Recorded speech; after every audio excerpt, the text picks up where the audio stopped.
Salam rahayu, salam santun, dan salam damai untuk saudara-saudariku dimanapun kalian berada. Ibarat buih adalah ombak, dan ibarat ombak adalah laut, dan laut tiada lain daripada air jua. Andai kata saja air laut itu dijadikan tinta, dan seluruh daun-daun ini dikumpulkan menjadi kertasnya, masih belum cukup untuk menulis tentang ilmu Tuhan. Ya. Nah, di dalam vlog kali ini saya ingin berbagi pengetahuan yang sedikit, ilmu yang sedikit yang saya tahu dari leluhur-leluhur saya dahulu. Memang perjalanan spiritual ini sangat membingungkan saudara-saudariku. Semuanya, setiap insan yang bernapas pasti ingin selamat. Kita juga tidak bisa membuat keyakinan seseorang harus kita paksakan dengan keyakinan kita, atau kita ingin mencoba menggiring seseorang untuk masuk ke keyakinan kita atau kepercayaan kita sehingga menurut kita ini selamat.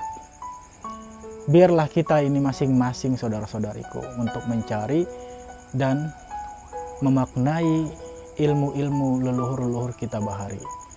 Nah, pada malam hari ini saya ingin kupas masalah ilmu kepulangan, atau orang yang sering menyebut ilmu kemulangan. Ya, semua orang tentunya ingin selamat. Ibarat kata kita ini merantau di dunia yang fana ini. Tentunya ketika kita sedang berbicara merantau, tentu ada suatu saat kita akan pulang kampung.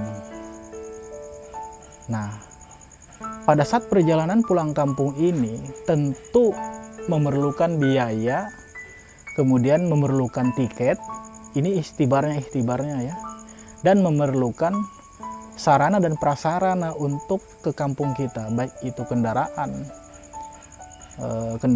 laut, udara, bahkan darat ya saudara-saudariku. Semua satu tujuan, yaitu pulang kampung, entah kita selamat apa tidak nanti di perjalanan. Nah, semuanya itu kita masing-masing saja mencari. Nah, tidak berpanjang lebar lagi saya ingin menceritakan tentang ilmu kemulangan leluhur. Nah, sampai saat ini saya juga masih mengkaji dan terus belajar kepada orang-orang yang sudah ahlinya dalam hal ini. Leluhur kami ya, atau leluhur saya dahulu mempelajari ilmu kemulangan ini melalui gurunya dan gurunya katanya, yaitu mentauhidkan Tuhan. Esa pada zatnya, esa pada sifatnya, esa pada asmanya, dan esa pada af'alnya. Nah, mereka selalu mengutip seperti ini saudara-saudariku. Barang siapa yang kenal akan dirinya, niscaya kenal akan Tuhannya. Nah, setelah dia kenal akan dirinya, maka taulah dia akan Tuhannya siapa.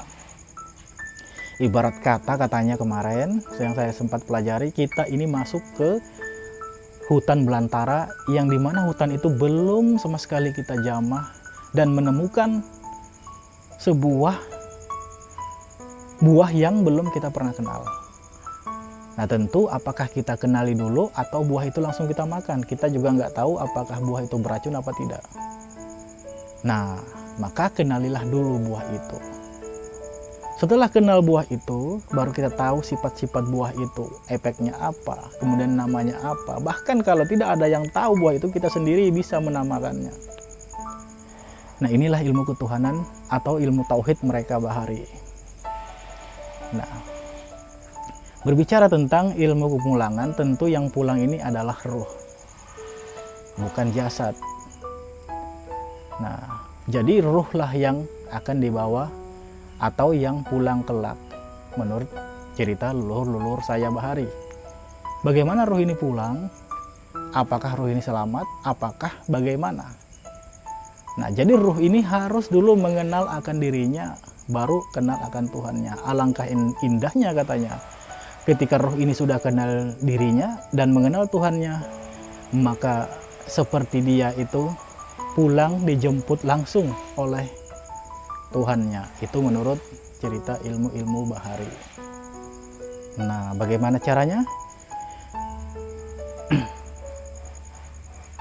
Seperti ini saudara-saudariku ya. Kata Tuhan, telinga-telingamu, mata-matamu, mulut-mulutmu, jasad ya jasadmu. Tapi ingat, pandanganmu, pandanganku, pendengaranmu, pendengaranku, perkataanmu, perkataanku, jasa hidupmu adalah punyaku. Nah, jasad, telinga, mata, hidung itu bisa hancur berantakan. Tapi pendengaran, kehidupan atau penciuman, rasa, kemudian penglihatan tidak akan pernah hancur. Nah, inilah yang digali oleh leluhur-leluhur kita bahari ilmu kumulangan. Setelah kita tahu yang mulang ini atau yang pulang ini siapa, baru nikmatlah sakaratul maut. Katanya seperti itu saudara-saudariku.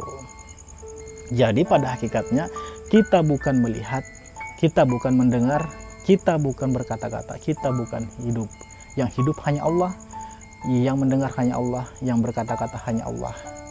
Nah, seperti itu menurut informasi. Tapi ilmu seperti ini adalah ilmu peninggalan leluhur yang belum tahu kita keasliannya ya. Perlu kita kaji dulu ke ahli-ahli yang mengerti tentang ilmu ini.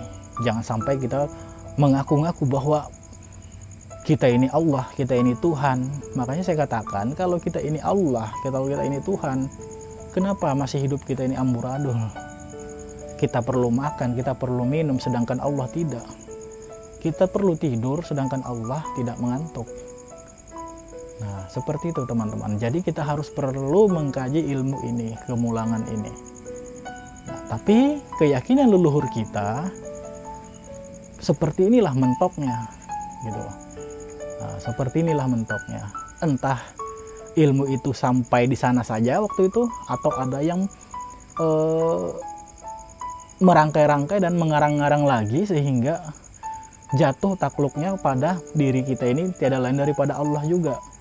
Nah, itu yang bahaya. Nanti kita akui kan nanti kita murtad, malah musyrik kita. Sebaiknya ilmu ini, saya yakin saudara-saudariku pernah mendengar ilmu ini dimanapun kalian berada, pernah sama sekali. Artinya tidak asing bagi kita ilmu seperti ini. Cuman maksud dalam video saya ini bukan untuk mengajarkan, bukan untuk memberikan tutorial, tapi mengingatkan supaya mengenalkan ilmu ini. Suatu saat kalian pasti dengar dari orang-orang tua kita dahulu. Tapi kita perlu mengkajinya dengan orang-orang yang ahli agama, ya, bukan dengan ahli-ahli yang lainnya. Ibarat kita punya satu butir mutiara yang belum diasah, kita perlu datang ke tukang mutiara. Atau kita punya emas, kita perlu datang ke tukang emas, bukan ke tukang besi, bukan ke tukang kayu. Maka salah kita kan tidak akan nyambung, saudara-saudariku. Nah, mungkin sampai di sini saja perjumpaan kita. Lain waktu kita akan bertemu lagi. Mudah-mudahan Allah memanjangkan umur kita, banyakkan rezeki dan kesehatan saudara-saudariku. Salam rahayu.